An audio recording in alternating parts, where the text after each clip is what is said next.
One morning, just before visiting hours, Tennessee Tuxedo and his friend Chumley left the zoo in their customary casual fashion. It was Tennessee's idea that if they dressed like weathermen, they could get jobs as weathermen, and so prove that they were as smart as human beings. Sure enough, when they were interviewed at the Weather Bureau...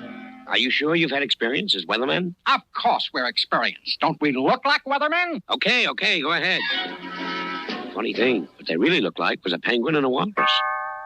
Now, this is the life, Chumley. A real job. Working hard, just like people. Yeah, Tennessee.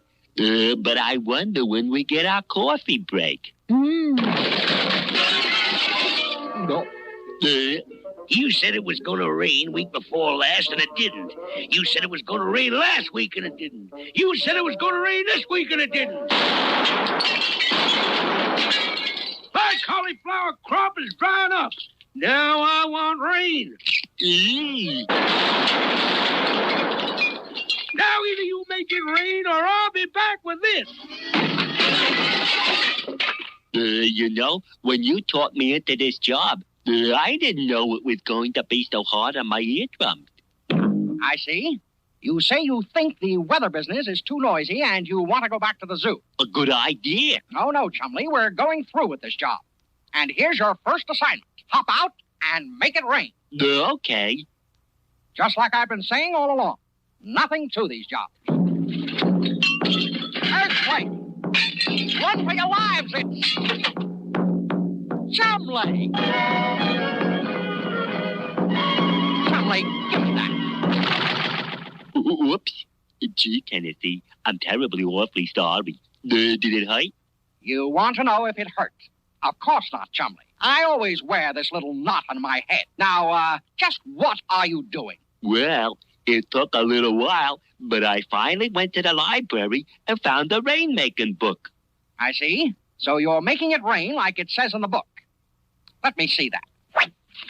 Oh, no, Chumley. This is an Indian history book. It says some Indians believed they could make it rain by beating drums and dancing. Yeah. Well, I'm part Indian, I see. You say you're related to the Indians, eh? Well, just what kind of an Indian are you? See? I'm a Blackfoot. A Blackfoot. Of course. That's hysterical, Chumley. Now, let's see if you can keep joking like that when the farmer comes back with his shotgun. He wants rain or else. Well, if I can't drum up any rain this way, how do I make it rain? How do you make it rain? Well, it's easy. You just take a little, you pick out a big, you mix up some, Hey, Tennessee, maybe it's time we went to see the man with all the answers. Yes, Chumley, Mr. Whoopi. And we'd better see him fast. So soon our heroes were in the office of their friend and advisor, Phineas J. Whoopi, the man with all the answers. That's it, Mr. Whoopi. We've got to make it rain. Team pour. Well, that sounds like a college cheer. Rain, eh? Well, that's a job that can't be watered down. Sounds like we'll have to use the three-dimensional blackboard. Gee, that's cool. Or, to be more precise, my boy, we're getting warm. Now, where did I put it? Perhaps in the closet.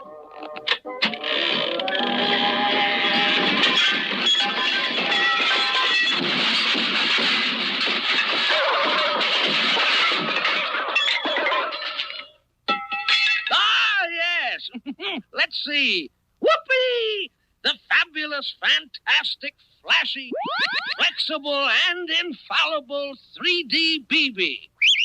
There, now, what was it you, Rain. Oh, yes, indeed. Rain. Well, rain comes from the clouds. Every cloud is made of millions and millions of tiny droplets of water. Like this. So light, they stay up in the sky and float around in the form of clouds. You see? Yes, of course. Only, how do they get down? Yes. Well, yeah, get down. Well, as the cloud floats around, the droplets bump into each other and join together until pretty soon they're too big and heavy to stay up in the sky. And then, whoopee! It rains. Fine. Great. Terrific. But how can we make it rain? Well, one way is to fly over a cloud and sprinkle thousands of little tiny pieces of dry ice on it. Dry ice? Hey, Tennessee. Chumley wants to know how to dry ice. Dry ice? Oh, no. That's just a special kind of ice, like ice cream men use to keep their ice cream cold in their trucks. When you sprinkle it on the clouds, it's called seeding, because each little seed of ice helps make the droplets grow bigger. Of course, it doesn't work every time, but that's good enough. Let's go. Stop. Take off. And soon our heroes, together with Phineas J. Whoopi, were winging their way through the sky. Okay, we're over the clouds. Chumley, take this box of dry ice chips and sprinkle them on the clouds. That's a cool job.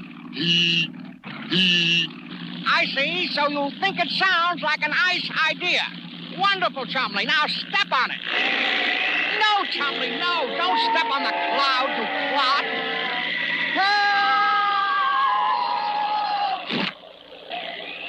Chumley! Gee, what a big first step. What happened? What happened? You tried to walk on a cloud. That's what happened. You can't do that. Not you, Chumley, a walrus. Perhaps I got a little too enthusiastic. I know you got carried away. But in spite of everything, I carried out my mission. You did drop the ice on the cloud. That's great, Chumley, great. Maybe it will rain. We did it. We made it rain, rain, rain. And look, we're coming down right at the weather office. My friend, we'll be heroes. Perhaps so. But would you kindly inform me what that noise is? That noise? That, Chumley, is our public, followers, autograph hunters.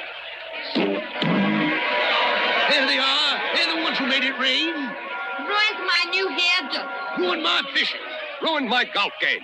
It sounds to me like they want our scalps more than our signatures. You say they don't sound like autograph hunters. More like headhunters. Very funny, Chumley. Look at that. The big one. He looks just like a walrus. And the other one. Good grief, he's a penguin. They're not supposed to be weathermen. Let's roll them out of town. Uh-oh. I wonder what we ought to do now. Let's do it. You're right, Chumley. Let's get back to the zoo. Go, run, fly. Well, we failed again. Messed up. Goof. We did not goof entirely. Do not overlook the fact that we have learned something. You say we learned something. What? I have wrote a poem. Rain, rain, go away. That is what some people say. Other people want it teeming. When it is not, they really get screaming. But one thing we have learned that's true. The weather business isn't easy if you are a penguin or a walrus. And be it ever so humdrum, there's no place like home. You know, Chumley, sometimes you're just too deep.